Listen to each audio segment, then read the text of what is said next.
আজকের সকালের নাস্তা গরুর পায়ের নেহারি আর এই যে লাল আটার রুটি। আমি সব রকমেরই খাবার খাই। লাল আটার রুটি শরীরের জন্য অনেক উপকার, পুষ্টিগুণে ভরা, আর নেহারির তো তুলনাই হয় না। বিসমিল্লাহ। অনেক মজা, অনেক মজা। এটা কি? গরুর পায়ের নেহারি। তুমি খাবা? খাবো।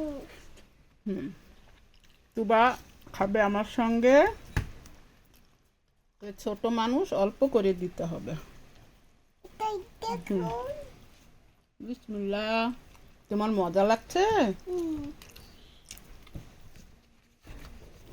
এই নেহারি শীতে খেতে বেশি ভালো লাগে, কিন্তু ওই যে জামাইবাবু এসেছিল, বিদেশে তো পায় না, তো বলেছিল নেহারি খাবে, তাই দুটা গরুর পা নিয়ে এসে সবাই মিলে কয়েকদিন খাওয়া হলো। আবার ফ্রিজে রেখে দিয়েছিলাম অতগুলো খেতে না পেরে। এখন যেদিন খেতে ইচ্ছা করছে সেদিন একটু একটু করে বের করে করে খাচ্ছে। সবার দাওয়াত রইল, চলে আসেন নাস্তা করি।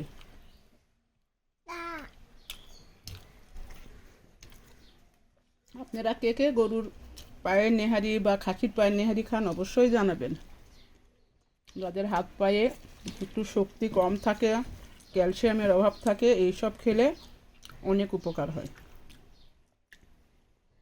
আর রান্নাটাও অনেক মজা হয়েছিল। আর একদিন অবশ্য ভিডিওতে দেখিয়েছিলাম, খড়ির চুলাতে আমি রান্না করেছি, অনেক মজা। আর ঝোলটা দেখেন কত গাঢ়, অনেক মজা। অনেক সময় আমরা অনেক টাকার ওষুধ খাই, দামি জিনিস খাই, কিন্তু তার মধ্যে যে কি লুকিয়ে আছে সেটা বুঝি না। এই ক্যালসিয়ামগুলো খেলে সরাসরি শরীরের মধ্যে যায়, ওষুধ অত খেতে হয় না। বেশি ওষুধ খেলে একটার দিকে খাবেন আর একটার দিকে সাইড ইফেক্ট হয়ে যায়।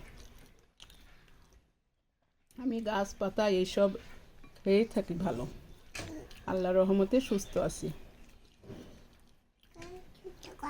এই যে সাজনার পাতা সকালে তুলে ফুটিয়ে রেখেছি, এটা খাওয়ার পর ওটার চা খাবো।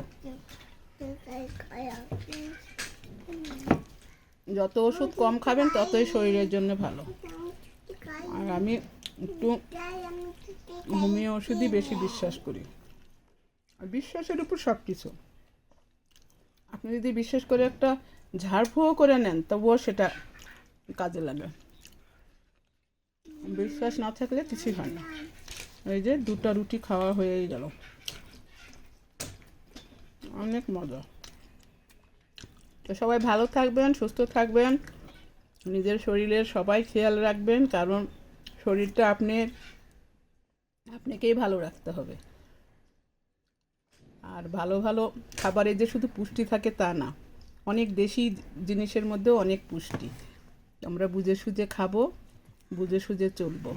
আজ এই পর্যন্তই। আল্লাহ হাফেজ, আসসালামু আলাইকুম। হ্যাঁ, আল্লাহ হাফেজ বলে দাও, আল্লাহ হাফেজ বলে দাও।